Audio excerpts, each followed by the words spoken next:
This is the DAR Today podcast, and I'm your host, Brooke Bullmaster Stewart. Well, here we are in August. This is the first of our favorites series of segments, and today we will have a segment on the Madonnas of the Trail.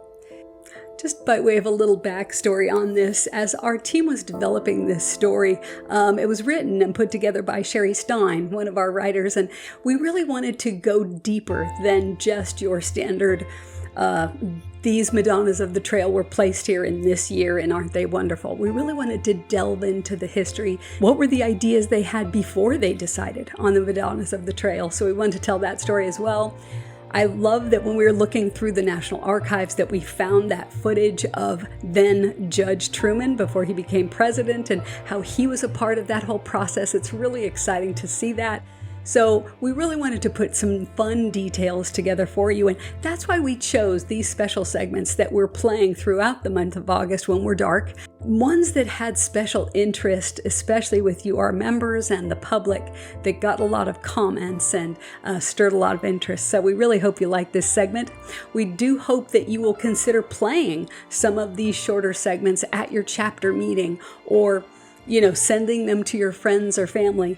What we'll be doing through this month of August, especially your host, will be learning a lot more on how to create better content for you, how to create a better audio experience, especially how to create a better video experience for those of you who watch. So just know that we're trying to put that together for you all to make it something that you're really proud to show to your chapter and friends. So we do hope you will like and subscribe. And as always, we are so happy you're here with us today.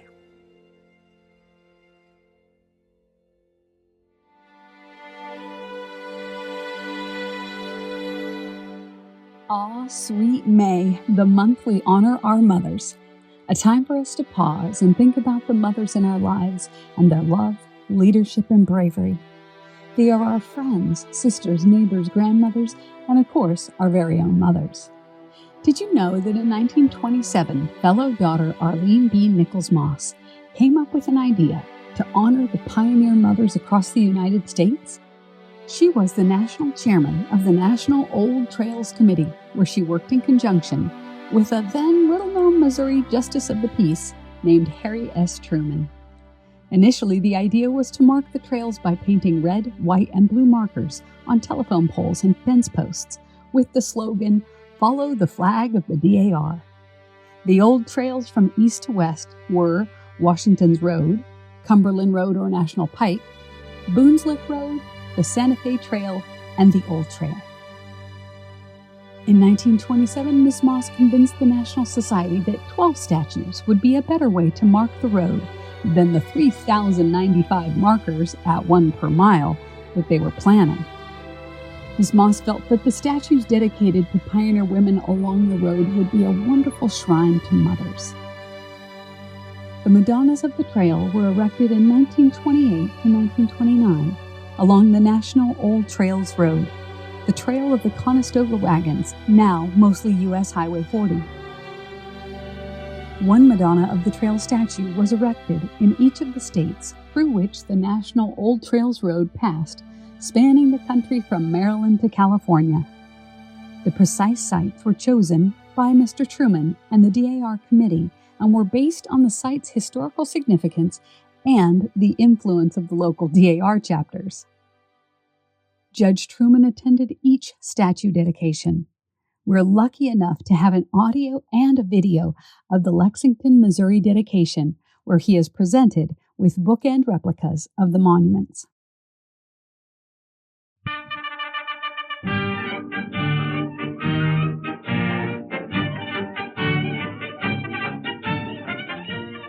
In a token of appreciation, officials of the National Daughters of the American Revolution are presenting today to Judge Harry S. Truman, President of the Old Trails Association, a pair of bookends, replicas of the famous Pioneer Mother statue.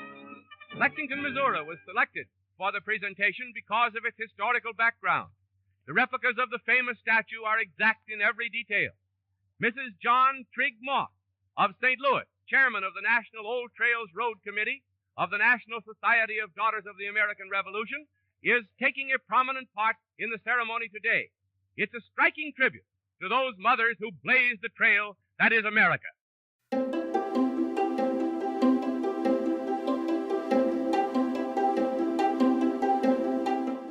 It was felt that the Pioneer Monument should face west, symbolizing settlers looking west for new lands and opportunities.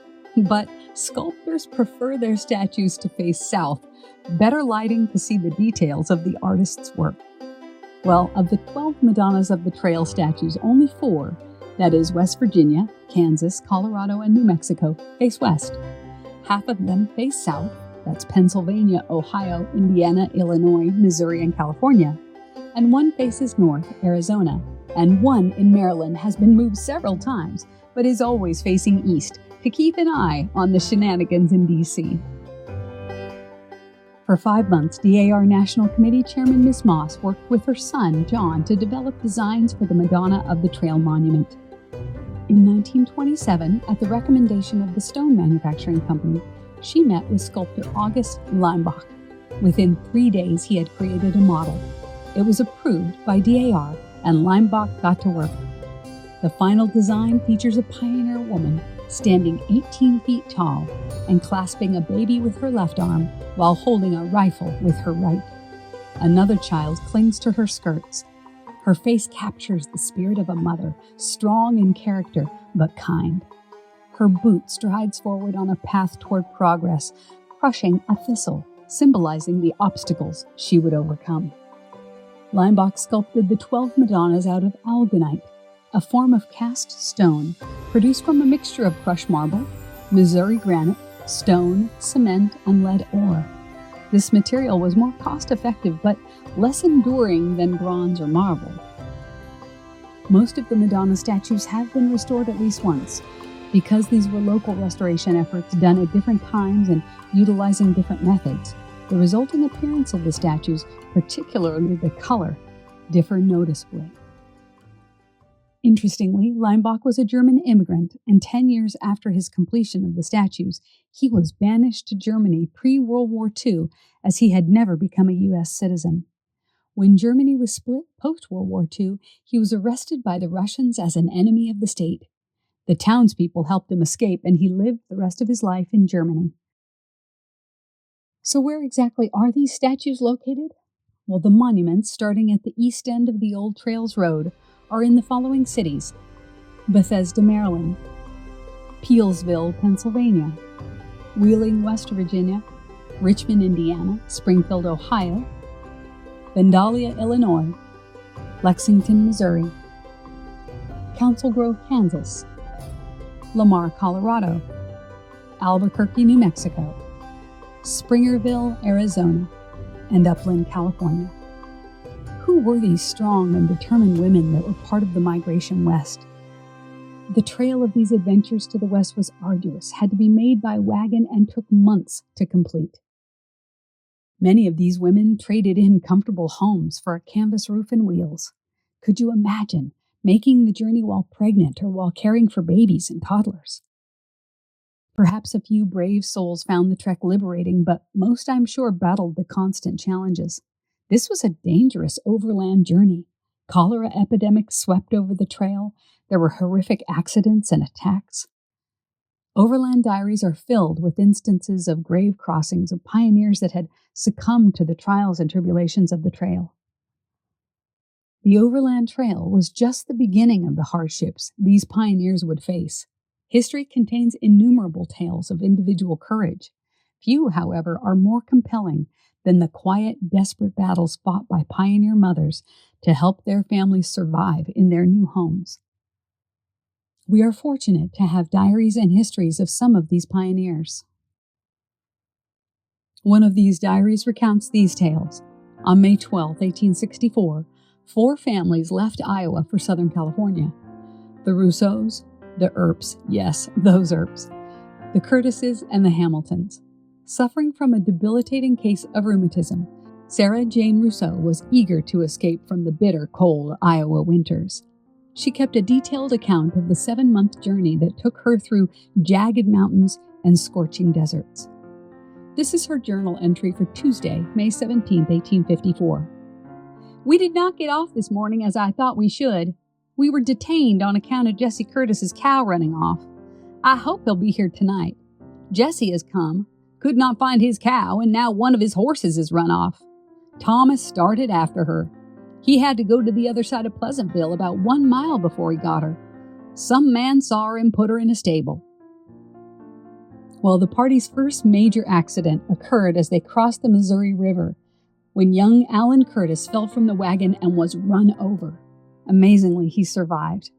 Her diary mentions that they met a Pawnee Indian who wanted soap and matches.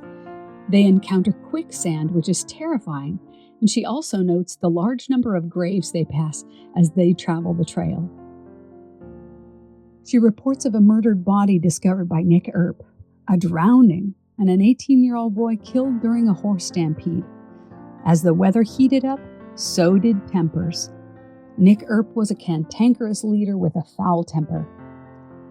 On July 30th, Sarah Jane reports, Earp got angry with the whole train because they had passed him. He took it as an insult, talked pretty hard to all, and some thought he had taken a little too much liquor.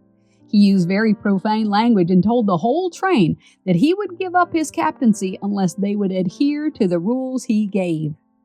After being detained an hour or more very unpleasantly, we rolled on. In an entry written near Las Vegas on November 10, 1864, she remarked, "We fed 5 Indians among us.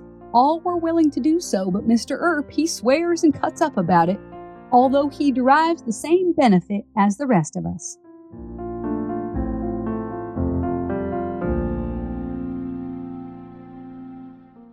And on November 24th, she commented, "This evening, Mr. Earp had another rip-it with Warren, fighting with Jimmy Hatton, and then he commenced on about the children, used very profane language, and swore if the children's parents did not correct their children, he would whip every last one of them.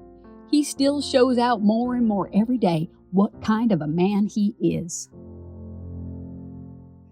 And Sunday, December 17th, 1864, her final entry read, "A very cold, freezing morning, the ground covered with snow. Started up from a camp about an hour before day. Got to the top of the Sierra Nevada mountains by daylight. From the foot of the mountain to the top of the Sierra Nevada mountains. Then we went down a very steep hill. It's downhill all the way to San Bernardino. We're now at Martin's Ranch. The appearance of the country is quite different from what it's been for some time back. Everything has a green, lively look. The grass growing nicely, it looks like spring instead of the middle of winter. Got into San Bernardino about sundown.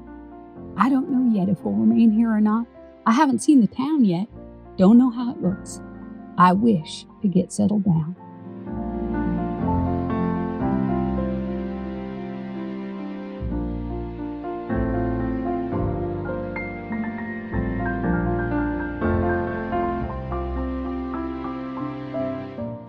Well, settle down they did. Several members of this wagon caravan from Iowa became celebrated pioneers of San Bernardino County. Nicholas Earp, father of the well-known Earp brothers, served as city recorder and justice of the peace in the young town of Colton. Israel Curtis founded the First Baptist Church in San Bernardino, and both his grandson and great-grandson became prominent attorneys and federal judges in the area. In addition to his work as a physician, Sarah Jane's husband, James Rousseau, established a successful career as a surveyor and served as county superintendent of schools during the late 1870s. Sarah Jane herself became a well-respected piano teacher. She passed on February 20th, 1872, at the age of 56. The Trail West was also a trail of freedom and opportunity to enslaved women and men. Clara Brown was born a Virginia slave and was separated from her husband and children at an auction.